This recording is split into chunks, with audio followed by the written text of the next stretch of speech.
হয়েছে, কি মর্মান্তিক, কতটা আক্রমণাত্মক, কতটা আত্মঘাতী এবং কতটা হিংস্রভাবে তার উপরে হামলে পড়েছিল হাইওয়ানগুলো। সাইফুল ইসলাম আলিফ ভাইকে যে গোসল ছাড়া দাফন করা হয়েছে, এটা সত্য কিনা এবং এ ব্যাপারে শরিয়ার বক্তব্য কি? ভেরি ভেরি ইম্পর্টেন্ট একটা বিষয়। আমিও শুনেছি যে গোসল ছাড়া তাকে দাফন করা হয়েছে। কারা মেরেছে বলেন তো?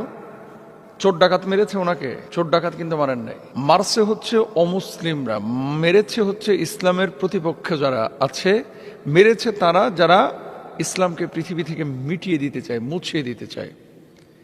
আক্রোশ, ক্ষোভ, সেখান থেকে কিন্তু আঘাত করে তাকে শহীদ করা হয়েছে।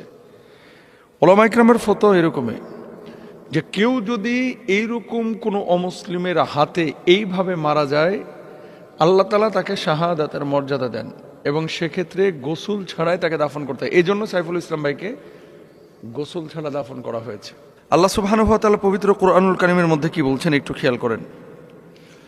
ওয়ালা তাকুলু লিমান ইউকতালু ফি সাবিলিল্লাহি আমওয়াত বাল আহইয়াউন ওয়ালাকিন লা তাশউরুন। যারা আল্লাহর রাস্তায় লড়াই করে তাদেরকে তোমরা মৃত বলো না, যারা শহীদ হয়েছে তাদেরকে মৃত বলো না, বরঞ্চ তারা জীবিত, তোমরা তা বুঝো না। এখন সাইফুল ইসলাম আলিফ ভাই, তিনি হিন্দুদের হাতে মারা গিয়েছেন এবং তাকে জবাই করে হত্যা করা হয়েছে। কি মর্মান্তিক, কতটা আক্রমণাত্মক, কতটা আত্মঘাতী এবং কতটা হিংস্রভাবে তার উপরে হামলে পড়েছিল হাইওয়ানগুলো।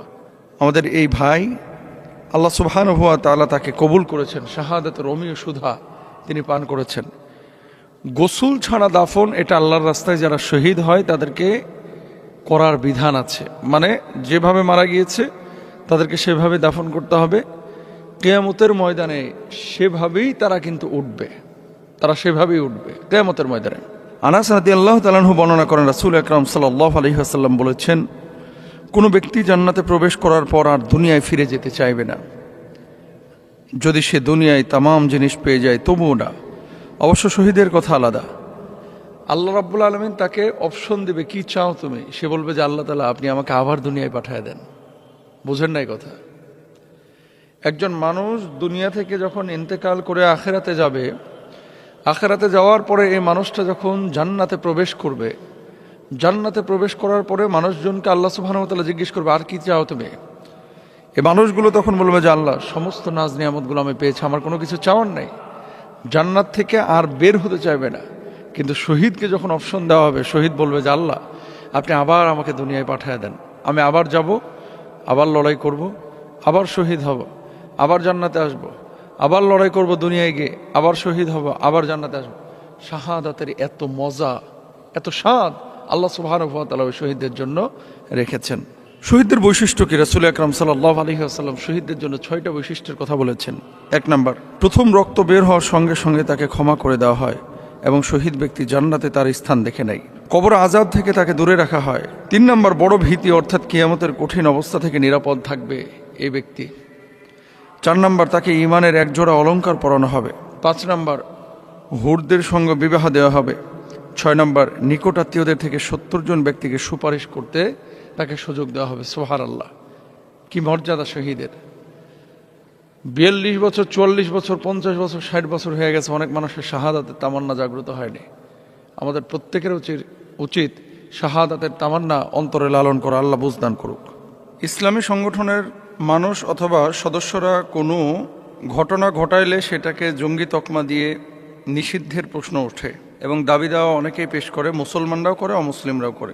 অন্য ধর্মের কোনো সংগঠন যদি কোনো অকারেন্স বা দুর্ঘটনা, ঘটনা এবং ইচ্ছাকৃত হত্যাকাণ্ড ঘটায়, তাহলে সেক্ষেত্রে সেই সংগঠনকে নিষিদ্ধের ব্যাপারে আপনারা কেন দাবি তুলেন না? এবং শেষে তিনি লিখেছেন যে ইসকন কি তার কার্যক্রম পরিচালনা করার জন্য বাংলাদেশে সামনে এগোতে পারে? আপনাদের ভাষ্য কি এ ব্যাপারে?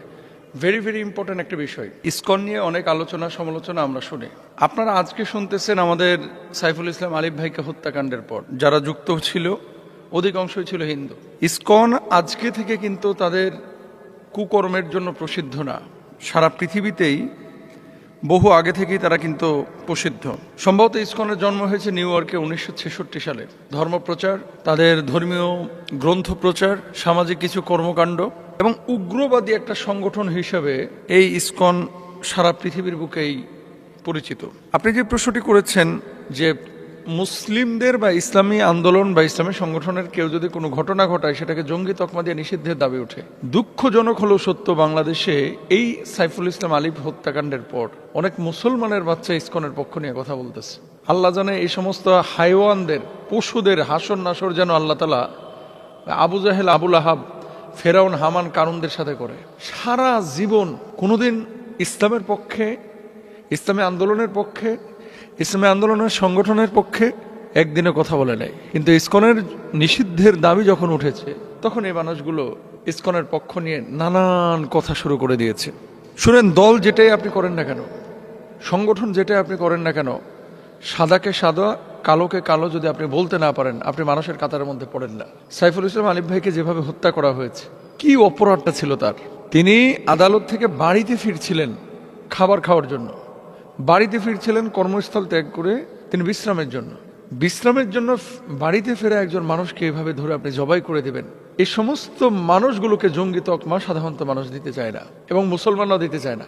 এই ঘটনা যদি কোনো হুজুর করত, এই ঘটনা যদি কোনো মাদ্রাসার ছাত্র করত, এই ঘটনা যদি কোনো ইসলামী আন্দোলনের কর্মীরা করত, গোটা দুনিয়া ম্যাসাকার হয়ে যেত। আপনি আন্তর্জাতিক মিডিয়া দেখেন, সাইফুল ইসলাম আলিফের হত্যাকাণ্ড নিয়ে, শাহাদাত নিয়ে অনেকে নিউজ করেছে, কিন্তু ওই নিউজের মধ্যে একটা মার প্যাচ রেখে দিয়েছে, দুর্বৃত্তদের হাতে নিহত, ঘাতকদের হাতে নিহত, সন্ত্রাসীদের হাতে নিহত। কেন? মুসলমানদের ব্যাপারে জঙ্গি বলো। ইসকনকে জঙ্গি বলতে কি তোমার দোলাবাই লাগে, লজ্জা লাগে? ইসকনকে কেন জঙ্গি বলা হচ্ছে না? এরা জঙ্গি সংগঠন। আজকে আমি এই কথা বলতেছি, হয়তো আমার ওপরেও তারা চড়াও হবে ভবিষ্যতে, কিন্তু কথা সত্য, যারা দেশের কল্যাণে, মানুষের কল্যাণে, মানবতার কল্যাণে, ইভেন লজ্জা লাগে, মুসলমানরা অনেকে ইসকনের পক্ষে কথা বলে, হাইওয়ান মুসলমানগুলো, হিন্দুদের অনেকে ইসকনের বিপক্ষে লেখালেখি করতেছে। আমরা স্যালুট জানাই তাদেরকে।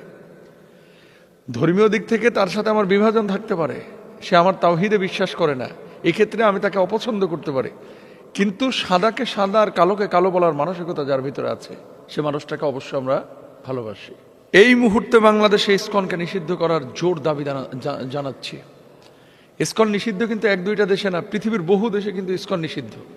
আপনি বলবেন কোন কোন দেশে? দেখেন, ইন্দোনেশিয়া আংশিক নিষিদ্ধ ইসকন, কিছু শর্ত মেনে দেশটিতে কার্যক্রম চালাতে পারে। মালয়েশিয়াতে নিষিদ্ধ ইসকন, দেশটিতে ইসকনের বিরুদ্ধে প্রকাশ্যে ধর্মান্তকরণের অভিযোগ আছে। শিয়া শাসিত ইরানে ইসকনের অনুমতি নেই। সৌদি আরব, আফগানিস্তানে ইসকনের অনুমতি নেই। তাজিকিস্তান, উজবেকিস্তান, কাজাখস্তান, তুর্কমেনিস্তান ইসকনের কার্যক্রমের উপর কঠোর নজরদারি আছে। প্রিয় ভাইরা আমার, এরকম আরও অনেকগুলো দেশ আছে যেখানে ইসকন তাদের কার্যক্রম পরিচালনা করতে পারে না।